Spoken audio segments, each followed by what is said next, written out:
마가복음 12장의 중요한 해석의 포인트는 성전에서 일어난 일이라는 겁니다. 12장은 두 가지 특징이 있어요. 하나는 예수님이 최초로 예루살렘 성전에서 자기의 죽음을 예언했다는 겁니다. 두 번째는 이 예언 뒤에, 비유 뒤에 치열한 논쟁이 일어나요. 그러면 예수님이 성전에 세 번째 들어오신 것이 이제 12장인데 언제 들어오셨냐? 무화과나무를 저주하시죠. 그리고 11장 27절부터 예수님이 세 번째 성전에 들어오셔요. 그럼 언제 나갔느냐? 13장 1절에 나가셔요. 그래서 13장 1절에 보면 예수께서 성전에 나가실 때라는 말로 시작합니다. 그렇다 보면 12장은 뭐냐? 전체 성전에서 일어난 일이에요. 그러니까 11장 27절에 세 번째 성전에 가셔서 13장 1절에 나가실 때까지 12장 전체는 성전에서 가르치시면서 논쟁이 일어나지요. 그럼 어떤 논쟁이 있었느냐? 예수님이 성전에서 다양한 그룹과 논쟁하셔요. 예를 들어서 이러죠. 처음에 바리새인 사람들이 로마의 황제에게 세금을 내는 것이 맞습니까? 하고 물어와요. 이제 그걸 갖고 논쟁하시죠. 이번에는 또 서기관들이 오고 또 사두개의 사람들이 와서 일곱 형제의 이야기를 하면서 부활의 때 이 여자가 누구의 아내가 되겠습니까? 하고 물어요. 이런 이제 치열한 부활의 논쟁, 세금의 논쟁, 이렇게 이제 12장이 시작되고 12장이 끝나요. 그래서 이 예수님이 첫 번째 자신의 죽음을 얘기한 이 비유는 그 11장에 당신이 무슨 권위로 이렇게 예의를 하십니까? 라고 물어봤던 권위 문제에 대한 답이라는 걸 여러분이 기억하셔야 합니다. 산헤드린 공회가 예수님에게 공식적으로 질문한 내용은 당신이 무슨 권세로 이렇게 일합니까? 누가 이런 권위를 줬습니까? 라고 얘기했을 때 예수님이 세례 요한 얘기를 물으시면서 나도 너희에게 무슨 일로 무슨 권세로 이렇게 일한다 얘기하지 않겠다. 그러고 이제 11장이 끝나지요. 그러면 예수님이 대답하지 않았냐? 아니에요.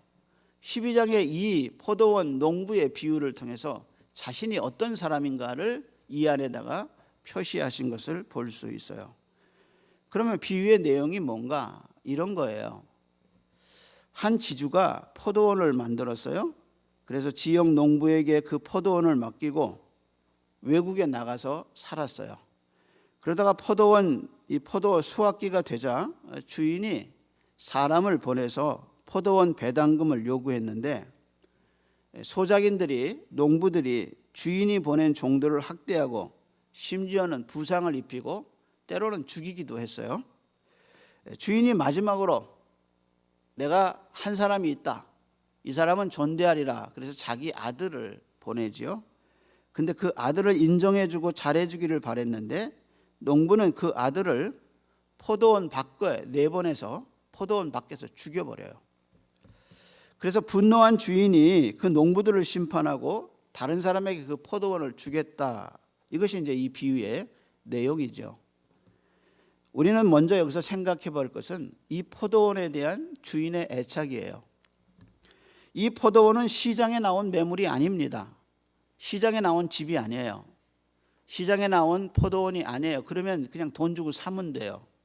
근데 이 포도원은 시장 매물이 아니라 지주가 직접 만들었어요.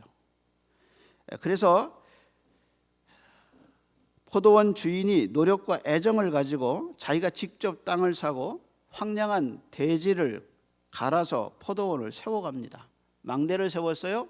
포도즙 틀을 만들었어요. 정말 정성스럽게 만들었죠. 아마도 주인은 이 나라에서 제일 가는 포도원을 만들고 싶었을 거예요.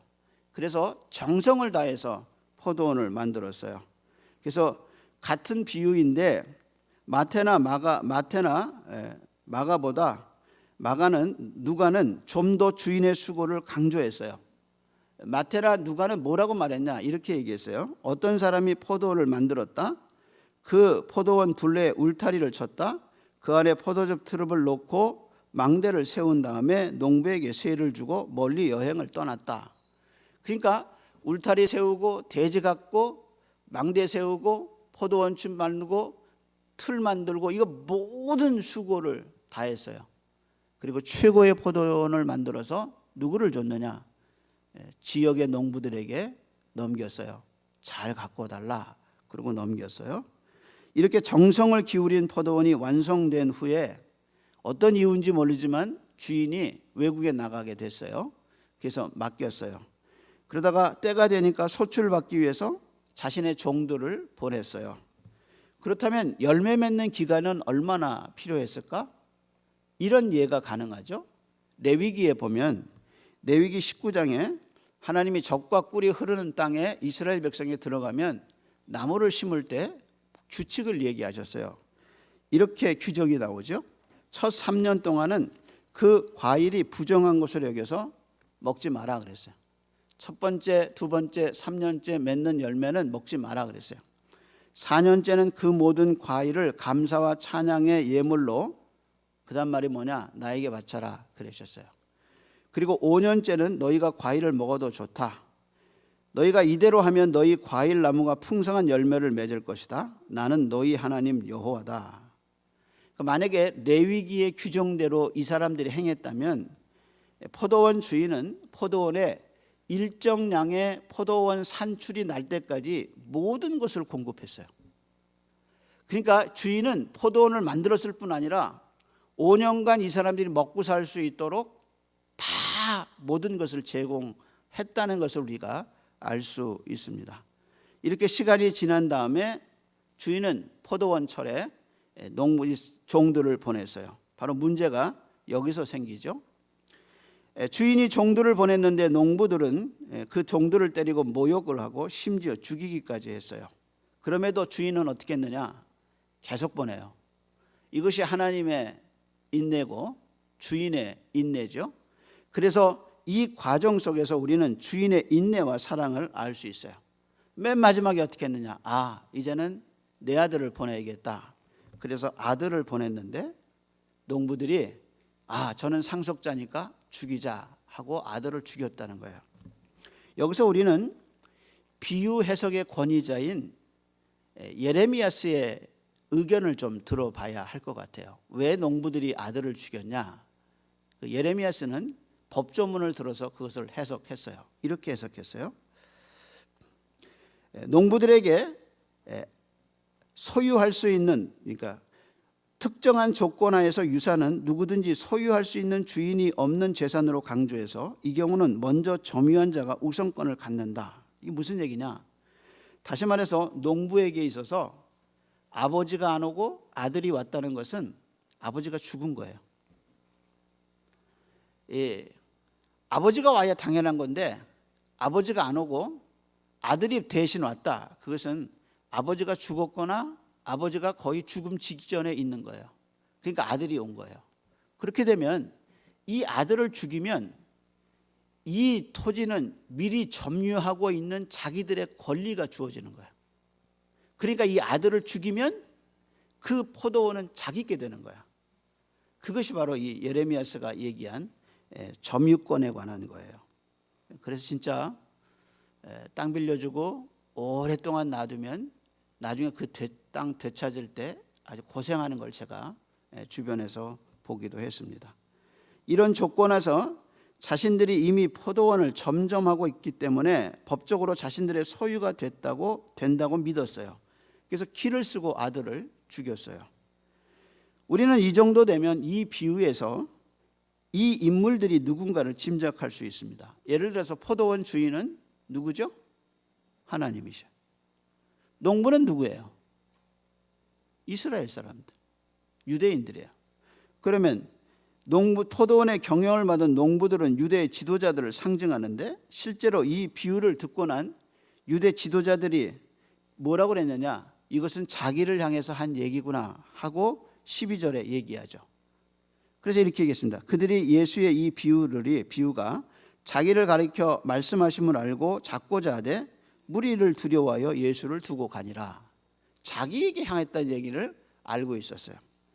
우리는 여기서 주인이 자기 아들을 뭐라고 그랬나 한번 살펴보세요. 6절 말씀이에요. 6절입니다.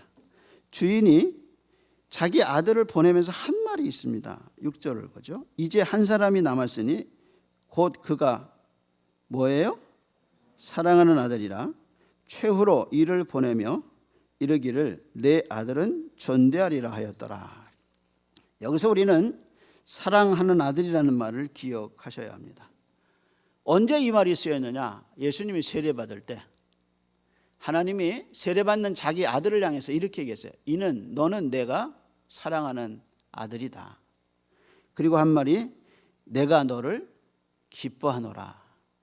이건 하나님이 인성을 입고 인류를 대표해서 세례받으실 필요가 없는 예수님이 인류를 대표해서 그 최고의 세례를 받고 있는 예수님을 향하여 하신 말씀이에요. 너는 내 사랑하는 아들이라. 내가 너를 기뻐하노라. 이것은 그리스도 안에 있는 모든 신자를 향한 하나님의 음성이에요.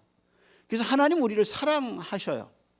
이 하나님의 사랑이 로마서에서는 성령으로 말미암아 우리에게 부어진 바 된 사랑이라고 그랬어요. 얼마나 하나님이 우리를 사랑하시는지 몰라요. 그래서 자기 아들을 보내시면서 이는 내 사랑하는 아들이요 내가 너를 기뻐하노라 하신 그 하나님의 사랑이 지금 비유에서 누가 그 얘기를 하느냐? 예수님이 하고 계셔요. 예수님이 아버지의 사랑을 얘기하면서 이렇게 얘기하죠. 이는 내 사랑하는 아들이라. 우리가 살아가면서 언제 전율하느냐? 아버지가 날 사랑한다는 거예요. 하나님이 날 버리지 않는다는 거예요. 하나님 언제나 나를 지키신다는 거예요. 그분이 나를 얼마나 사랑하고 있는데 이 하나님의 사랑에 대한 확신이 인생의 어려움을 이겨갈 수 있는 원동력이 된다는 사실입니다. 그래서 예수님이 자기 입으로 얘기하신 거예요. 이는 내 사랑하는 아들이니 저들이 저를 존대하리라. 이게 바로 예수님이 하나님의 사랑을 느낀 거죠. 그래서 그 아들이 온 거예요. 그런데 그 아들을 사람들이 무참히 죽였는데 예수님 그거 알고 계신 거예요. 너희들이 나를 죽이리라. 이 비유에서 예수님이 청중에게 질문을 하셔요. 그 질문이 9절입니다. 한번 제가 보겠습니다. 9절 말씀입니다. 포도원 주인이 어떻게 하겠느냐? 예수님 질문하신 거예요. 그랬더니 와서 그 농부들을 진멸하고 포도원을 다른 사람에게 주리라. 이렇게 예수님이 질문하셨어요. 근데 같은 사건을 기록한 누가에는 뭐라고 했냐? 누가복음 20장에 보면 이렇게 기록되어 있어요. 청중의 반응이 아주 강렬하게 기록되어 있어요. 사람들이 이 말을 듣고 그렇게 되지 말아야 합니다라고 얘기했어요. 그러니까 예수님이 포도원 주인이라는 말이에요. 이 포도원을 다 만들었고 이 포도원에 쓸 것을 다 공급했던 주인이 어떻게 하겠느냐? 사람들을 보내서 빼앗아서 그 포도원은 그대로 지킨다는 거야. 그래서 그 포도원을 다른 사람에게 주리라. 그러니까 그 말을 듣고 사람들이 뭐랬냐? 절대로 그러면 안 됩니다. 이렇게 나온 거예요. 절대로 그런 일이 있으면 안 됩니다. 그렇게 되지 말아야 합니다. 이런 비극적 결말이 나와서는 안 됩니다 하고 사람들이 소리를 쳤죠. 이렇게 보면 예루살렘 성전에서 예수님이 내가 죽을 것이라고 공식적으로 선언한 사건은 바로 이 사건이에요. 그 전까지는 예수님이 말씀하시지 않았어요. 그런데 예루살렘 성전에서 예수님이 이 권위의 문제를 얘기하시면서 나는 죽는다 하고 예수님이 그 사내들인 공회 앞에서 예수님이 직접적으로 자신의 죽음을 얘기한 사건이 이것이죠. 그렇다면 예수님은 갈릴리에서는 어떻게 하셨냐? 예수님이 갈릴리 사역에서 자기의 죽음을 처음으로 얘기한 비유가 있는데 그것이 바로 신랑을 빼앗기는 비유입니다. 금식 문제에 있어서 예수님의 제자들과 예수님이 금식하지 않으니까 바리새인의 제자들과 세례 요한의 제자들이 금식하는 걸 보고 사람들이 예수님 앞에서 물어요. 그것이 이제 마가복음의 첫 번째 질문이에요. 그러면서 사람들이 예수님께 첫 번째로 물어본 질문이 뭐냐? 왜 당신의 제자들은 당신과 금식하지 않습니까? 그랬더니 예수님이 하신 비유가 뭐예요? 결혼식에 신랑이 있을 때는 금식할 수 없지만 신랑이 빼앗길 날이 올 것이다. 그때는 금식할 거다. 그 신랑이 누구냐? 바로 예수 그리스도죠. 그리고 빼앗긴다는 말이 뭐냐? 십자가에 죽는 거예요. 그러니까 예수님이 갈릴리 사역을 시작하시면서 처음으로 비유를 들어서, 신랑 비유를 들어서 나는 반드시 죽는다 라고 선언했던 예수님이 이제 유대 사역을 시작하시고 예루살렘 성전에 오셔서 최초로 그 산헤드린 공회 앞에서 나는 죽는다, 나는 죽기 위해서 왔다 하고 예수님이 선언하고 계시는 거죠. 그러면서 예수님이 돌 이야기를 인용하시는데 이것이 시편 118편이에요. 그래서 12장을 읽어보면 예수님이 다 비유를 드실 때 구약 성경을 드셔요. 왜 그랬느냐? 유대인들을 향해서 하셨으니까. 갈릴리 사역에서는 예수님이 구약 성경을 인용하시지 않았어요, 자신의 죽음에. 근데 여기 산헤드린 공회 앞에서, 그리고 예수님이 예루살렘 성전에서는 다 구약에서 비유를 갖고 오셔요. 왜냐하면 청중이 구약을 잘 알기 때문에. 그래서 예수님이 이렇게 얘기하시죠. 시편 118편인데 청중들이 그 말씀이 무슨 뜻이냐 이렇게 물어요. 그렇다면 이 돌에 의해서 죽는 사건이 어떤 사건인가? 한번 우리 본문을 한번 볼까요? 10절입니다. 같이 한번 읽어보겠습니다. 너희가 성경에 건축자들이 버린 돌이 모퉁이의 머릿돌이 되었나니 이것은 주로 말미암아 된 것이요 우리 노래 놀랍다다 함을 읽어보지도 못하였느냐 하시니라. 자, 이 돌 이야기가 나와요. 이게 시편 118편인데 청중들에게 이게 무슨 얘기냐? 돌에 맞아 죽는다, 아니면 돌에 깔려 죽는다. 그러니까 돌이 와서 치거나 아니면 떨어졌는데 돌에 부딪혀서 죽는 거예요. 이게 무슨 뜻이냐? 다니엘서 2장에 보면 느부갓네살 왕이 꿈을 꾸죠. 머리부터 발끝까지 각종의 요소로 된 느부갓네살의 큰 신상이 있어요. 그 신상이 다니엘의 표현에 의하면 사람에 의해서 뜨지 않은 돌이라 그랬어요. 그냥 자연이 뜬 돌이에요. 큰 돌이 하늘에서 와서 그 바벨론에 있는 그 신상, 느부갓네살의 왕의 신상의 머리와 온 부분을 깨버려요. 그래서 크레스톰이라는 학자는 사람의 손으로 뜨지 않았다는 돌이라는 말을 뭐라고 해석했냐? 인간에 의해서 만들어지지 않고 성령에 의해서 성육신 되신 그리스도를 가르친다 그랬어요. 그 사람에 의해서 만들어지지 않은 그 돌은 바로 그리스도를 가르친다, 그렇게 해서. 그래서 궁극적인 세상 제국의 몰락을 가져오는 하나님의 통치가 누구를 통해서 일어나느냐? 바로 이 예수님을 통해서 일어난다, 그렇게 했어요. 그것이 바로 이 돌의 얘기죠. 그래서 이 돌이 인간을 심판하는, 너희를 심판하는 이 돌이 나다, 이렇게 얘기하신 거예요. 그런데 재밌는 것은 이 돌이 모퉁이 돌이 된다는 거예요. 사람에 의해서 버림받았으나 모퉁이 돌이 된다, 이 말 속에는 이 돌이 갖고 있는 또 한 가지 의미가 있단 말이에요. 그 뭐냐? 그것은 베드로가 말한 대로 이 돌은 산돌이 될 거라는 거예요. 이 돌은 바람에게 버림받아서 죽었으나 이 돌은 다시 살 것이다, 그렇게 얘기하죠. 그래서 건축자의 버린 돌이 진모퉁이의 머릿돌이 되나니 하나님이 행하신 것이요 우리 눈에 기이하다. 그러니까 유대 지도자들은 이 포도원 주인이신 하나님이 보내신 예수 그리스도를 죽였어요. 근데 하나님은 그를 들어서 살리셔서 유대인과 이방인이 다 같이 구원을 받을 수 있는 모퉁이 돌로 구원자로 삼으셨다는 거예요. 그래서 사도 바울이 에베소서 2장에서 이방인과 유대인들을 하나게 된 십자가 사건을 얘기하면서 이렇게 얘기했어요. 이 둘로 자기 안에서 한 사람을 지어 화평하게 하셨고 또 십자가로 이 둘로 한 몸으로 하나님과 화목하게 하려 하심이라 라고 십자가를 정의했죠.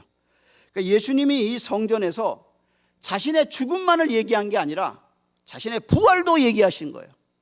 그래서 이 성전을 앞으로 만민이 기도하는 집, 유대인도 올 것이고 이방인도 올 것이고 무너진 성전이 아니라 새로 부활한 나를 통해서 온 인류가 하나님께 경배하고 하나님의 사랑을 입는 위대한 역사가 일어날 것이다 하고 예수님이 이 성전에서 말씀하셨다는 겁니다. 그렇다면 우리는 이 포도원 비유에서 무엇을 배울 수 있는가? 예수님이 공생애를 시작하신 후에 계속되는 유혹이 있어요. 그 유혹은 뭐냐? 십자가를 지지 말고 메시아를 사역을 하라는 겁니다. 그래서 맨 마지막에 십자가에 죽으셨을 때도 유대 지도자들이 이렇게 얘기하죠. 지금이라도 네가 내려와서 우리와 너희를 구원해라, 이렇게 얘기하죠. 그래서 끊임없이 사탄은 얘기한 게 뭐냐? 십자가를 지지 말고 네가 메시아의 기적의 능력을 행해서 메시아의 사역을 해라. 그래서 십자가의 방법이 아닌 메시아의 권능을 통해서 세상을 구원하라 하는 끊임없는 유혹을 했어요.